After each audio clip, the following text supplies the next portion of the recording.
Hai Moms, Assalamualaikum warahmatullahi wabarakatuh. Selamat siang Moms. Kita berjumpa lagi di live Instagram Mother and Baby Indonesia bersama saya Novita Inji, Editor-in-Chief Mother and Baby Indonesia. Ini ingin menyapa yang sudah mulai menyapa kita hari ini. Moms sudah siap untuk bergabung, untuk ngobrol-ngobrol dan berbincang-bincang dengan tema bahasan kita hari ini.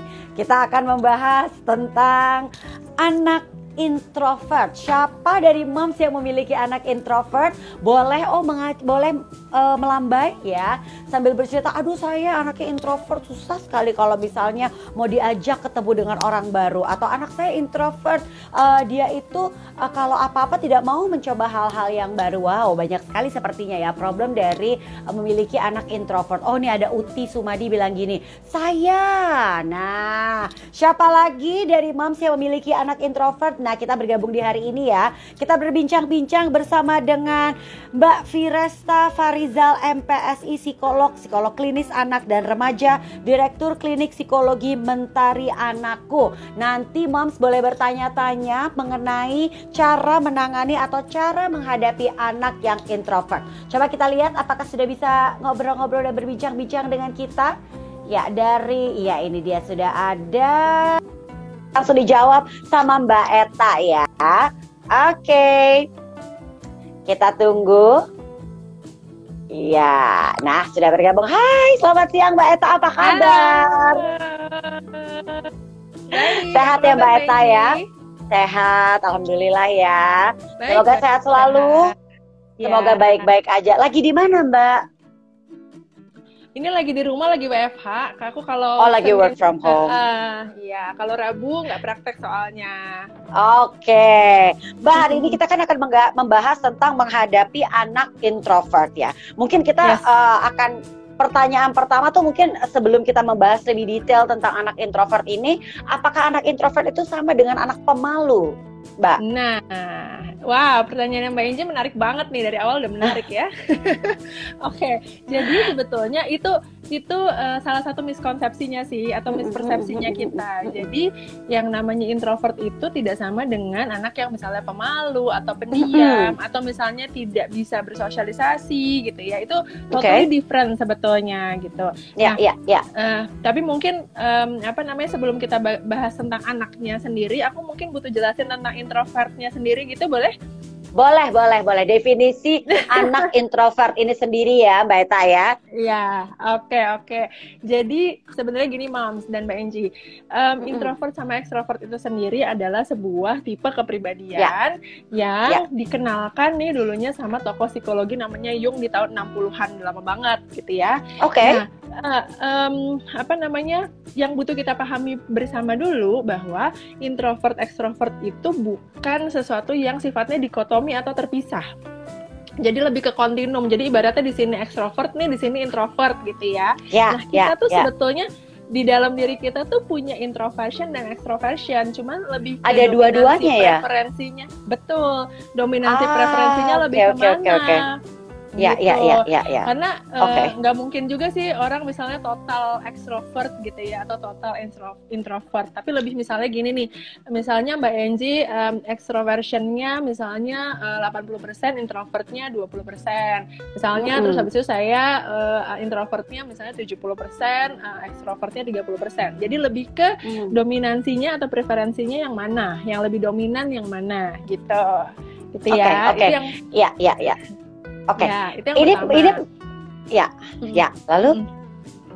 Lalu si introvert itu sendiri sebetulnya tadi kan kita bahas nih, kok beda ya sama anak yang pemalu gitu atau pendiam gitu. Kenapa sih? Karena sebetulnya kalau yang tipe kepribadian introvert itu adalah orang dengan kepribadian yang mencari sumber energinya atau source of energinya tuh lebih ke internal, ke dalam dirinya gitu. Beda lagi sama kebalikannya, misalnya yang lebih dominan extrovert, carinya keluar gitu. Jadi kayak misalnya gini loh Mbak, kalau kayak misalnya kita lagi misalnya capek gitu ya, ada orang-orang yang memilih untuk kita karaokean yuk misalnya gitu sama teman-teman, atau nongkrong yuk rame-rame gitu ya. Nah itu mungkin yang lebih dominannya extrovert. Kebalikannya, ada yang kayak, aduh, kayaknya kalau lagi low gitu energinya akan lebih berasa recharge kalau baca buku kesukaan sendiri di kamar, misalnya gitu, atau dengerin musik yang dia suka, gitu ya. Gitu. Jadi sebetulnya lebih ke dia dapetin energi untuk hidup gitu ya, lebih banyak kemana nih sumbernya, di eksternal atau di internal gitu. Gitu. Kira-kira seperti itu. Wah, ini menarik sekali nih, karena selama ini kan mungkin kita selalu terpaku pada kalau anak introvert itu berarti pendiam, ya kan, bahkan bisa langsung dicap sebagai anak pemalu, ya kan. Sementara anak ekstrovert itu pasti anak yang nggak bisa diem gitu kan ya, anak yang senang ngobrol gitu ya. Nah, ini menarik sekali, ternyata nggak melulu seperti itu ya, itu kan kayak stereotyping sebenarnya ya Mbak Eta ya, padahal nggak begitu juga, dan setiap orang itu pasti memiliki dua sisi, dua-duanya, introvert dan juga sisi ekstrovert, tinggal mana yang paling menonjol atau lebih menonjol ya. Betul banget Mbak. Karena gini sih sebetulnya, entah gimana nih sekarang kesannya seperti jadinya orang gitu ya dengan introvert itu nggak terlalu bagus gitu. Padahal nggak juga kok gitu ya. Jadi saya yakin banget banyak misalnya orang yang bisa jago public speaking, atau misalnya bisa punya kemampuan sosialisasi yang baik, bisa temenan dengan banyak orang, itu bisa jadi tipe kepribadian introvert. Siapa tahu abis misalnya nge-MC gitu ya 8 jam pengennya di kamar gitu kan. Langsung gitu. Baca ya ngapain sih? Saya tuh introvert loh. ini menarik deh, ini akan kita bahas lebih lanjut nih. Karena memang iya benar-benar ini satu tema yang menarik sekali, dan juga mungkin buat moms juga bisa menjadi kayak menjadi acuan. Ini pasti nanti jadi orang di belakang layar terus, belum tentu juga, ya kan. Ini sangat menarik untuk kita bahas nih, karena pertama gini, untuk mengetahui seorang anak introvert atau extrovert, apakah kita bisa sebagai orang tua bisa langsung mengetahui, atau kita butuh bantuan profesional untuk mengetahui lebih pasti bahwa anak kita itu introvert?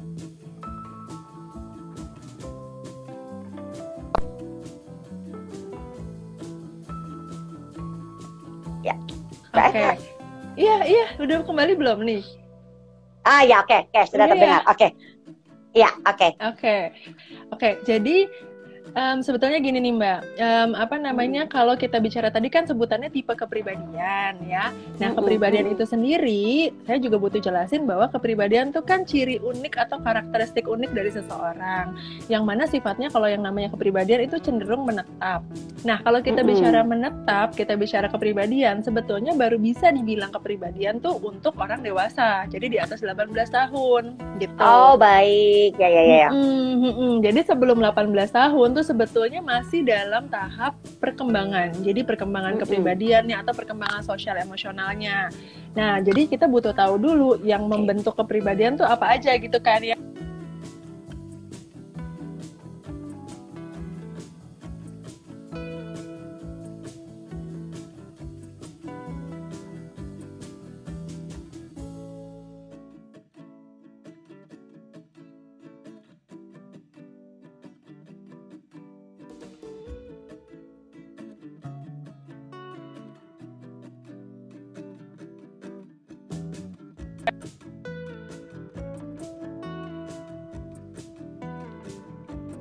Ya. Halo Mbak Eta. Hai Mbak, sorry. Eta.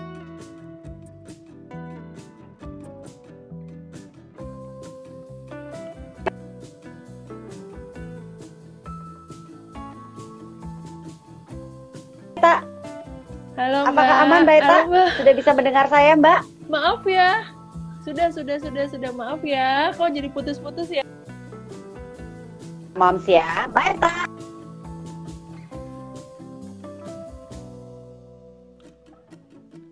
Mbak. Aduh, maaf ya. Oke.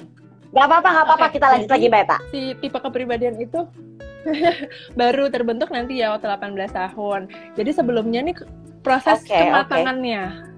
Proses mematangkannya. Dibentuknya dari apa sih kepribadian seorang anak? Itu sifatnya nature sama nurture nih Mbak. Nature itu ada sesuatu yang dibawa sama anak. Jadi kayak kita tahu nih yang dibawa adalah temperamen gitu ya. Biasanya temperamen anak tuh dibawa. Ada easy, difficult, sama slow to warm up. Nah, ada juga sifat-sifat yang secara genetik mungkin dibawa. Tapi jangan lupa bahwa yang membentuk kepribadian juga faktor nurture. Jadi pola asuh, faktor lingkungan, nilai-nilai orang tua itu adalah kalau menurut saya ya kita jangan cepat-cepat nih itu tadi tuh punya stereotip bahwa anak saya introvert nih gitu. Belum kok, belum sampai situ gitu ya. Belum sampai ke kita bicara belum sampai kepribadian tipe kepribadian gitu kan. Dia masih dalam proses perkembangan. Kita butuh mungkin mengidentifikasi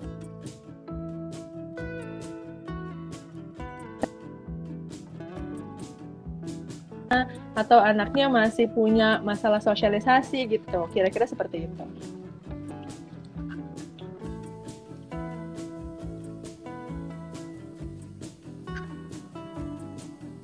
Oke. Baik. Mbak Eta, kalau kita lanjutin lagi ya, mohon maaf sebenarnya ini nggak ngerti nih jaringannya mungkin agak sedikit kurang bersahabat hari ini ya. Tapi nggak apa-apa, kita lanjutkan lagi ya Mbak Eta ya, masih aman ya Mbak ya? Iya Mbak. Oke. Mbak Eta. Iya. Mbak Eta. Masih kok. Ya. Ya Mbak Eta. Hai Mbak. Apakah Mbak aman terdengar? Terdengar, sip. Ya. Iya, sepertinya jaringannya tidak bersahabat ya. Coba kita cek. Iya.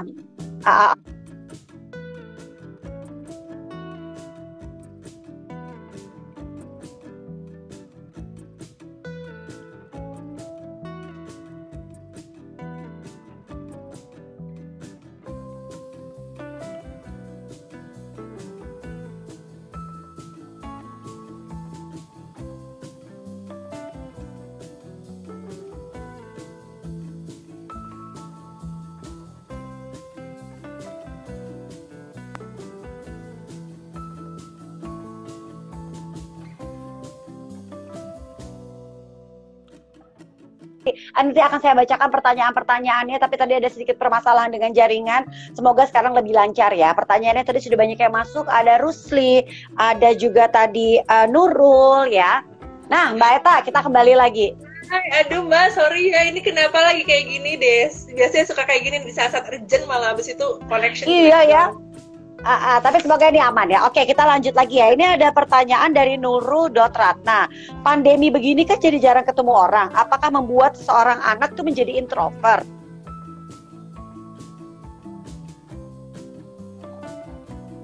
Sebetulnya enggak Mbak, jadi mungkin lebih ke dia jadinya kurang punya pengalaman sosial yang banyak, kurang terlatih sosial emosionalnya, itu mungkin gitu ya. Tapi maksudnya tidak semerta-merta membentuk anak jadi introvert gitu. Tinggal memang ini jadi tantangan kita sih sebagai orang tua saat ini gitu ya, gimana caranya menstimulasi sosial emosional anak di kala pandemi ini. Udah lama nggak ketemu teman-teman ya kan, udah nggak main-main lagi gitu, tapi ketemunya seringkali virtual. Tapi sebetulnya ada kok hal-hal yang bisa tetap kita lakukan, kayak misalnya ya kalau misalnya memang ketemunya online, atau kita bisa juga memberikan perhatian-perhatian yang tetap bisa memunculkan kemampuan sosial emosional anak. Misalnya kita kirimin kartu yuk buat teman kamu misalnya gitu, atau kirimin makanan yuk gitu. Jadi aspek sosial emosional itu kan luas banget ya. Jadi bisa kok kita latih dengan berbagai macam cara. Yang bisa kita lakukan aja di tengah situasi seperti ini gitu. Oke, baik. Ini menarik sekali ya. Nah, pertanyaan berikutnya dari Rusli. Rusli bertanya, Mbak Eta memungkinkan nggak sih kalau karena pandemi ini bakalan banyak anak Indonesia menjadi introvert karena jarang sekali berinteraksi sosial. Tapi tadi sudah dikasih tips sama Mbak Eta bagaimana caranya ya kita tetap bisa berinteraksi paling tidak untuk anak-anak dengan sesama teman-temannya ya.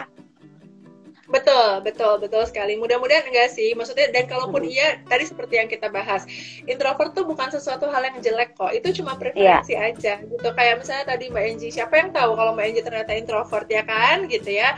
Kan habis itu tetap bisa melakukan fungsi-fungsinya dengan baik, dan habis itu jadi sosialisasinya baik juga gitu. Tapi memang source of energinya aja dapatnya dari mana. Kalau introvert biasanya dapat dari diri sendiri gitu. Oke, nah ini saya mungkin tadi karena kita tadi juga agak sedikit terpotong ya, melanjutkan tadi pertanyaan saya mengenai bagaimana caranya kita mengetahui anak kita introvert atau extrovert. Karena sedikit sharing ya Moms ya, saya tuh selama ini dulu tuh saya berpikir bahwa saya adalah anak yang extrovert. Orang-orang di sekitar saya juga berpikir bahwa saya adalah anak yang extrovert. Sampai suatu hari saya bertemu dengan seorang pakar seorang profesional yang bilang kamu tuh nggak ekstrovert, kamu tuh sebenarnya introvert. Dikasih tahu tadi seperti yang diutarakan oleh Mbak Eta. Lalu saya menyadari, oh iya ya, benar ya, itu saya banget gitu loh. Iya. Nah, jadi sebetulnya itu karena memang tadi ini keputus ya. Jadi si introversion itu baru betul-betul bisa kelihatan tuh di usia dewasa memang. Jadi sebelum 18 tahun ya. 18 tahun memang kita kayak anak tuh masih berproses banget, masih berkembang banget gitu ya. Dan memang kadang-kadang kita menemukan diri kita dalam arti lebih memahami diri kita pas udah dewasa gitu ya, karena lebih banyak berefleksi, lebih banyak kayak belajar bahwa oh iya ya ternyata aku kayak gini gitu ya, hal yang seperti itu. Makanya di usia misalnya kayak kalau kita bicara anak gitu ya, remaja misalnya kan seringkali dibilang lagi pencarian jati diri gitu. Nah, memang sebetulnya iya sih, dia lagi memaknai dirinya tuh siapa, apa yang dia suka, dia pengennya hidupnya seperti apa gitu. Nah, termasuk menemukan diri adalah memahami tentang tipe kepribadian kita juga gitu. Jadi kalau sekarang, kalau menurut saya, kalau buat moms yang anaknya masih kecil nih, lebih coba kita lihat lebih spesifik. Sebetulnya yang kita maksud dengan introvert tuh apa? Apakah misalnya anak kita misalnya beradaptasi berarti kayak gitu.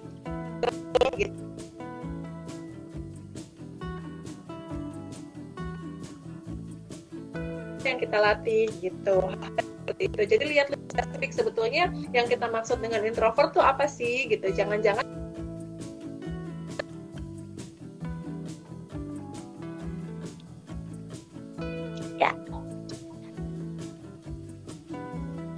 kedengeran nggak Mbak?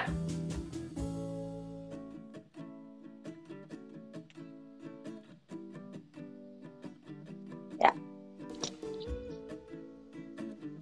Oke, Mbak Eta, tadi sedikit terputus. Mungkin tadi beberapa yang terakhir agak terputus. Boleh diulang lagi Mbak Eta, mohon maaf. Oke, jadi kita mungkin sebagai moms nih butuh untuk melihat lebih detail sebetulnya kita masuk dengan introvert tuh apa. Jangan-jangan yang kita masuk dengan introvert adalah anak kita misalnya masih butuh dilatih kemampuan adaptasinya atau kemampuan berinteraksi dengan orang-orang di sekitarnya, masih butuh dilatih untuk misalnya lebih bebas mengekspresikan dirinya gitu kali ya. Jadi instead of kasih label atau misalnya udah kayak menunjukkan bahwa oh dia soalnya gini, poin kurang negatif atau poin negatifnya dari kasih label adalah kalau kita buru-buru nih misalnya bilang kalau anak saya memang introvert, jangan-jangan abis itu kita malah jadinya membatasi pengalaman sosialnya, kita nggak kasih ketemu sama teman-teman atau enggak biarin deh emang dia kayak gitu, nggak usah terlalu banyak diajak ngomong gitu misalnya, hal yang seperti itu gitu. Jadi hati-hati nih, jangan-jangan kita terlalu cepat memberikan label gitu. Oke, nah ada pertanyaan dari Uti Sumadi. Mbak Eta, gimana caranya biar balance nih Mbak Eta antara anak introvert dan juga extrovert? Anak aku masih usia 5 tahun dan satu lagi 7 tahun. Terkadang salah satu bisa lebih dominan.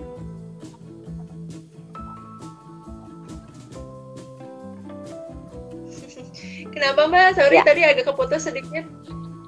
Oke, aku ulang ya pertanyaannya ya. Mbak Eta, gimana caranya biar balance ya antara anak introvert dan extrovert? Anak aku masih usia 5 dan 7 tahun. Terkadang salah satu bisa lebih dominan. Ya. Oke. Mbak Eta. Ya. Iya, oke. Sepertinya, iya, apakah jadi terdengar Mbak? Anak-anak tuh beda-beda. Ya, kita habis itu kalau jadi orang tua tuh ya suka terkaget-kaget dengan kayaknya nih bapaknya sama, ibunya sama, kok anak-anaknya bisa beda-beda banget gitu ya. Nah, jadi terkait introvert sama extrovert itu sendiri gitu, kita butuh habis itu lihat tadi ya, pertama jangan cepet-cepet kasih label. Kedua, lihat lagi nih, oke, kalau memang anaknya beda, berarti cara kita menangani juga akan mungkin beda. Cara kita bicara mungkin beda. Cara dia mendapatkan sesuatu hal yang dia suka mungkin beda. Jadi dan itu nggak apa-apa gitu kan, nggak ada yang salahnya juga. Misalnya satu sukanya tampil gitu misalnya, yang satu sukanya nulis buku gitu kan, nggak ada yang salah dengan itu gitu. Sebetulnya bagus-bagus aja gitu. Tinggal kita mengubah sih sebetulnya mindset kita bahwa introvert sama extrovert tuh sama-sama bagus kok sebetulnya. Tinggal bagaimana dia memaksimalkan potensi yang ada di dalam dirinya. Oke. Nah, ada ketakutan dari beberapa orang tua tuh kalau anak introvert itu katanya nanti tidak akan bisa berprestasi. Nggak gitu kan berarti ya Mbak ya? Enggak kok. Tenang aja. Ketakutan-ketakutan seperti itu yang kayaknya butuh kita Ya. butuh kita tenangkan dulu gitu ya, bahwa enggak kok, kayak enggak seperti itu. Oke, jadi nggak perlu khawatir ya, Mams ya. Oke. Ya, saya akan bacakan pertanyaan berikutnya dari Rusli. Anak introvert itu bakalan tertutup dengan sosial luaran atau tertutup juga terhadap keluarga intinya? Nah, ini menarik. Itu ada khawatiran kan ya. Ada rasa khawatir dari para orang tua, ya ini dia tuh tertutup hanya kepada orang luar aja atau sama keluarga inti pun juga akan demikian.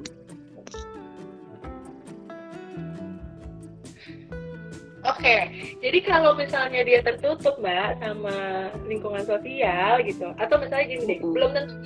Jadi kalau dia misalnya tertutup sama keluarga dan tertutup sama lingkungan sosial, bisa jadi memang kita butuh tahu nih apa sih yang membuatnya tertutup. Tapi kalau anak kita misalnya di luaran bisa sangat terbuka gitu ya, di rumah bisa sangat terbuka, itu juga jadi ada.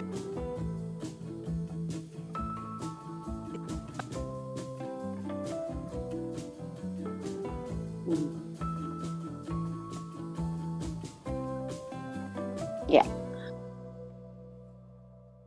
Gitu ya, itu mungkin kita butuh cari tahu dulu nih. Kita ajak, kalau anaknya sudah lebih besar bisa diajak ngomong gitu ya, diajak bicara, untuk habis itu kita bisa lebih membangun hubungan yang lebih baik. Karena yang paling penting adalah sebetulnya memang fondasinya di rumah. Kalaupun dia tertutup di luar, dia bisa terbuka di rumah, itu udah jauh lebih baik, karena dia tahu bahwa apapun kalau kayak gitu ya, misalnya apapun yang terjadi di luar dia bisa bawa ke rumah, dia bisa terbuka di rumah, dia bisa lebih nyaman ada di rumah gitu. Nah, jadi nggak selalu kalau tertutup di luar, tertutup di rumah, atau sebaliknya gitu ya. Kita butuh cari polanya dulu sebabnya. Ya, dan tentunya kita sebagai orang tua punya peran yang besar sekali untuk membuat anak yang introvert itu bisa terbuka di paling tidak di keluarganya. Suka ngebayang aja gitu kalau dia di keluarga susah, tidak terbuka, gimana nanti di luaran gitu kali ya Mbak Eta ya. Betul sekali Mbak, karena keluarga itu kan sebetulnya harusnya safe place kita gitu ya. Rumah zona nyamannya, iya betul. Iya, orang tua tuh harusnya safe personnya anak gitu. Jadi kalau misalnya memang di rumah aja atau misalnya sama orang tuanya aja dia nggak nemuin rasa safe itu, gimana dia bisa yakin bahwa di luar sana tuh safe kok, nah buat kamu explore gitu kan. Jadi yang paling utama dibangun dulu adalah perasaan safe-nya di rumah sama orang tuanya, sama keluarganya gitu. Perlu nggak sih kita Mbak Eta merubah kepribadian anak gitu, maksud dalam artian kalau dia anak introvert kita rubah yuk gitu loh menjadi anak extrovert, atau sebenarnya nggak apa-apa juga gitu, bagaimana caranya kita aja kali bisa memancingnya supaya dia bisa jadi bisa lebih balance sisi introvert dan extrovertnya gitu ya Mbak. Ya betul, jadi dirubah sih sebetulnya karena gini, saya yakin bahwa setiap anak itu unik sih, memang punya perbedaannya masing-masing. Ya, betul. Jadi kita setuju bahwa being introvert itu bukan sesuatu hal yang jelek gitu, itu sebetulnya ya itu kan preferensi dominasi aja gitu. Nah tapi memang kita butuh lihat-lihat nih kalau dalam masa perkembangan, jangan juga kayak misalnya gini, dia anaknya misalnya masih butuh waktu lama banget nih untuk adaptasi, ya udah nggak apa-apa lah, biarin aja kan, siapa tahu dia introvert gitu. Nggak gitu juga sih ya, maksudnya kita butuh juga gitu ya, stimulasi dalam arti kan kita juga nggak mau misalnya dia jadinya tadi itu, karena introvert tidak sama dengan pemalu, introvert tuh tidak sama dengan diam, tidak sama dengan tidak bisa bersosialisasi gitu. Jadi si anak ini butuh dong kita stimulasi terus supaya dia bisa bersosialisasi, berinteraksi sama lingkungannya, butuh bisa beradaptasi sama lingkungannya. Tapi kalau misalnya nantinya tipe kepribadiannya lebih ke introvert, ya kan nggak apa-apa, nggak masalah, karena memang itu hal yang berbeda kok. Anak yang introvert bisa punya kemampuan sosialisasi yang tetap baik, bisa beradaptasi dengan lingkungan dengan baik gitu. Cuman memang bedanya kalau kayak dia lagi misalnya capek atau lagi stres gitu ya, misalnya pengennya di kamar misalnya, baca buku, dengerin musik, atau pengennya nonton bioskop sendirian misalnya gitu ya, hal-hal yang seperti itu. Kebalikannya mungkin nanti kalau yang extrovert yang tadi kita bilang gitu, pengennya senangnya ngumpul-ngumpul sama teman-temannya gitu, berasanya lebih konten gitu ya, lebih full of energy kalau seperti itu. Jadi ini cuman cara mendapatkan energi aja sih, bukan lebih introvert lebih baik atau extrovert lebih baik gitu. Ya, memang yang lebih bagus sih memang perpaduan dari keduanya ya, jadi bisa balance ya Mbak Eta ya. Betul. Oke. Memang kayak kalau misalnya memang sangat sangat dominan, misalnya 190 110 juga memang pada akhirnya biasanya nggak enak buat dianya sendiri gitu kan. Karena ada situasi-situasi di mana kayak kita kadang-kadang nggak bisa lari dari situasi sosial misalnya. Jadi kalau kebayang introvertnya misalnya 90%, extrovertnya cuma 10%, kasihan aja gitu. Jadinya kan mungkin dia susah menghadapi situasi-situasi tertentu gitu ya. Kebalikannya juga kayak gitu, orang yang 90% ekstrovert, cuma 10% misalnya introvertnya. Nggak selalu juga temennya mau diajakin nongkrong misalnya gitu ya, atau diajakin kumpul-kumpul atau diajakin party setiap saat gitu kan, sementara dia butuh itu misalnya, hal yang seperti itu gitu sih. Jadi memang being balance itu juga jadi hal yang penting juga sih. Oke. Nah, tips untuk para orang tua yang memiliki anak introvert dalam besarkan mereka tuh apa nih yang harus jadi perhatian khusus nih dari para orang tua? Oke, pertama kita sebagai orang tua butuh betul-betul berproses untuk mengenal anak kita gitu ya, karena kalau kita bicara parenting kan itu kan seumur hidup ya, it's a journey yang seumur hidup. Betul. Gitu ya Mbak Enji ya. Jadi lifetime journey ya. Betul. Kalau kita misalnya punya anak yang usianya 2-3 tahun, anak ini masih 3 tahun hidupnya, masih banyak sekali yang mungkin ada di depan sana. Jadi yang pertama, jangan buru-buru kasih judgement tertentu gitu. Lihat aja gimana, perhatikan aja polanya, apa yang sudah berkembang dengan baik, apa yang masih butuh kita kembangkan. Misalnya nih kita lihat bahwa kalau dari secara sosial emosional, anak kita sebetulnya senang buat ngomong gitu, tapi misalnya masih butuh waktu buat beradaptasi sama situasi sosial. Ya udah nggak apa-apa, kita tungguin aja, kita kasih fasilitasi aja gitu. Misalnya dia pengennya polanya seperti apa. Misalnya kita bisa bilang nih di situasi sosial, kita bisa bilang, anggap deh misalnya dia kayak pengen banget ada di pesta ulang tahun, begitu ada di pesta ulang tahun jadi nempel mulu sama mamahnya misalnya gitu. Kita biasanya bisa bilang gini, pertama kita tentu validasi emosinya, kita butuh menunjukkan bahwa kita paham apa yang dia rasakan. Misalnya kita bisa bilang, iya nak, mama tahu kok kamu masih nggak nyaman ya misalnya gitu ya, atau misalnya kamu mungkin masih agak malu karena ini banyak banget sih memang orangnya gitu. Gak apa-apa kok, kamu bisa di sini dulu, kamu bisa di sebelah mama dulu, nanti kalau kamu sudah siap boleh gabung sama teman-teman gitu. Jadi kita fasilitasi, tapi bukan juga kita dorongin gitu ya, tapi juga bukan yang kayak udah nggak apa-apa sini aja udah, kalau nggak kita pulang aja deh, nggak gitu juga sih sebetulnya. Dia sebetulnya pengen gitu kan, tapi aku belum punya kemampuan yang cukup. Nah berarti si kemampuan itu yang butuh kita latih dan kita fasilitasi terus gitu. Oke.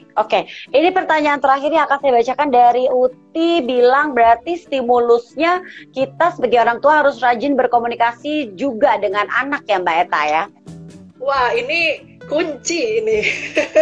Kalau komunikasi itu sesuatu yang nggak bisa nggak ada gitu ya, apalagi kalau buat anak sama orang tua.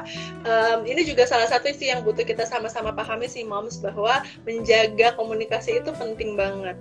Karena kadang-kadang kalau saya ya punya misalnya klien-klien atau pasien-pasien yang remaja dan orang tuanya yang udah ada di fase misalnya, kok kita nggak bisa ngobrol lagi ya sekarang, itu awalnya gimana sih gitu ya, kayak gitu. Nah, karena mungkin makin besar, habis itu anak punya dunianya sendiri, terus habis itu kita nggak bisa menjaga komunikasi itu, padahal itu adalah penting banget menjaga komunikasi.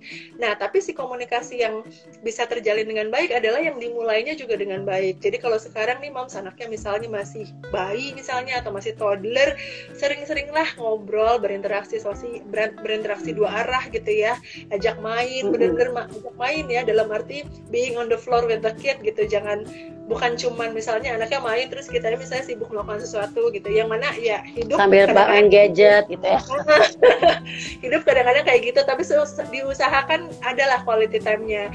nggak usah banyak-banyak, 30 menit gitu ya sehari udah oke banget kalau kita betul-betul bisa tune in gitu, bisa benar-benar attune sama apa yang dilakukan sama anak, bisa jalin interaksi, itu udah oke banget gitu. Nah itu yang harus kita jaga terus, karena mau nggak mau nanti anak-anak kita makin lama tuh makin ada di lingkungan sosial kan gitu ya. Jadi sekarang nih memang saat-saatnya kita membangun komunikasi dan hubungan yang aman sama anak, supaya kalaupun nanti kita nggak ada di dekat dia tahu bahwa dia bisa balik ke kita untuk merasakan si aman itu, connection itu, komunikasi itu gitu.